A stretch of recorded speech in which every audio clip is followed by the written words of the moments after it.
माजी की खूबसूरत और वर्सटाइल अदाकारा बाबरा शरीफ अपने कदो कामत और चेहरे मेहरे से आज भी वो गुड़िया जापानी लगती हैं।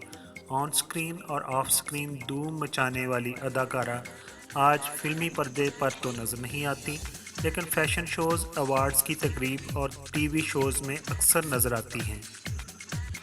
बाबरा शरीफ 10 दिसंबर 1954 को लाहौर में पैदा हुई। बाबरा शरीफ ने अपने फ़नी करियर का आगाज़ तो एक टेलीविज़न एडवर्टाइजमेंट से किया था, लेकिन उन्होंने फ़िल्मी दुनिया में जब कदम रखा तो उनकी पहली फ़िल्म इंतज़ार थी।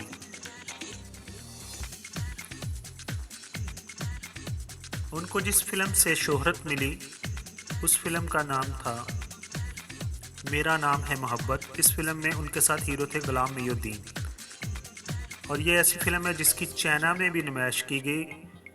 हत्ता कि चाइना में लोग उर्दू नहीं समझते थे, लेकिन वो बाबरा शरीफ और उनकी गुलाम मोहिउद्दीन की एक्टिंग को उन्होंने बहुत पसंद किया।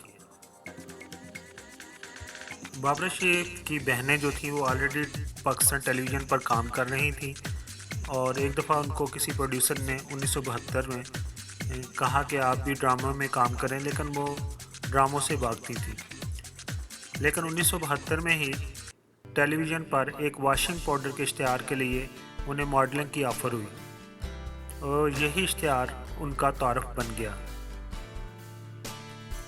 और इस इश्तिहार के ही बाद ड्रामा नगार कमाल रिजवी के ड्रामे मिस 4 o'clock और ड्रामा सीरियल किरण कहानी में उन्होंने काम किया। लेकिन जब वो फिल्म में आई तो फिल्म वालों ने टीवी के ड्रामों से देखकर उनको काम की ऑफ़र नहीं की, बल्कि उनका जो ऐड था उसको देख के, जो कमर्शियल था उसको देख के उन्होंने डिसाइड किया था कि इस अदाकारा को फ़िल्म के लिए लिया जाए। उनको सबसे पहले फ़िल्म साज शमीम आरा और हदायतकार एस सुलेमान ने फ़िल्म भूल में मुतारफ़ कराया, जिसमें नदीम, शबनम और मुमताज़ ने मरकज़ी किरदार अदा किए। और इस फिल्म में उनकी जोड़ी जो थी वो मरहूम अदाकार मुनव्वर ज़रीफ़ के साथ थी। उसके बाद फिल्मों का उनका सिलसिला चल पड़ा, और माया नाज, हदायतकार शुबाब करानवी ने उन्हें फ़िल्म मेरा नाम है मोहब्बत के अंदर कास्ट कर लिया, और इसी फिल्म से उनको शोहरत मिली, और यही फिल्म उनकी पहचान बनी। फिल्म मेरा नाम मोहब्बत के बाद बाबरा शरीफ ने शुबाना, प्यार का वादा और मेहमान में कामयाबी हासिल की, और उसके बाद हदायतकार हसन अस्करी ने उन्हें फिल्म सलाखे में कास्ट कर लिया, और इसमें भी उनकी परफॉर्मेंस भरपूर रही। और फिर शमीम आरा ने दोबारा उन्हें फिल्म मिस हांगकांग में कास्ट किया, और यही फिल्म उसके बाद उनके पास फिल्मों की लाइन लग गई, क्योंकि एक तो शमीम आरा बहुत अच्छी डायरेक्टर थी और उन्होंने बड़े अच्छे तरीके से एक्शन शॉट उनसे करवाए, और ये कि फिर मिस का एक सीरियल बन गया, miss Hong Kong, miss Singapore, miss Colombo. लेकिन इन फिल्मों में उसने ज़्यादातर एक्शन हीरोइन का काम किया। वो कहती हैं कि शमीम आरा ने उन्हें अपनी बेटी बनाया हुआ था, उनके साथ बहुत अच्छा उन्होंने काम किया, और इनके साथ फिल्में भी बहुत कामयाब रहीं। उनके साथ उनकी आखिरी फ़िल्म लेडी कमांडो थी, और इसी के दौरान उनकी शादी भी हो गई।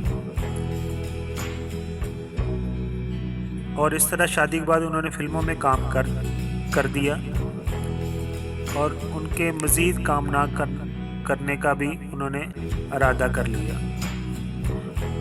उन्हें एक फ़िल्म के लिए इंडिया में दिलीप कुमार ने भी ऑफ़र की थी, जो कि दिलीप कुमार ने सलाखे फ़िल्म को देख के की थी, और वो इंडिया में रास्ता फ़िल्म बना रहे थे। लेकिन ये फ़िल्म किसी वजूहात की बिना पर बन ना सकी और वो कास्ट ना कर सके। लेकिन दिलीप कुमार की ख्वाहिश थी कि वो उनकी वाइफ का रोल बाबरा शरीफ ही करे। उस दौर में ही उन्होंने अपनी एक फ़िल्म का मुआवजा 1.5 करोड़ तलब कर लिया। जब उनसे पूछा गया एक इंटरव्यू में कि आपने इतना ज़्यादा मुआवजा क्यों तलब किया, जबकि इतने मुआवजे में तो फ़िल्म नहीं बनती पाकिस्तान में। तो उन्होंने कहा कि मैं काम नहीं करना चाहती थी और मैंने ये एक बहाना बना लिया कि अगर ऐसे करूँगी तो उनकी जान छूट जाएगी। बाबरा शरीफ कहती है कि मैंने कभी ऐसा कोई ख्वाब नहीं देखा था कि एक गुमनाम लड़की शोहरत की बुलंदियों पर पहुंच जाएगी और शोबिस में इस कदर मशहूर हो जाएगी। और कहती हैं अल्लाह का शुक्र है कि मेरा फनकाराना सफ़र बहुत खुशगवार और मसरूफ़ गुजरा।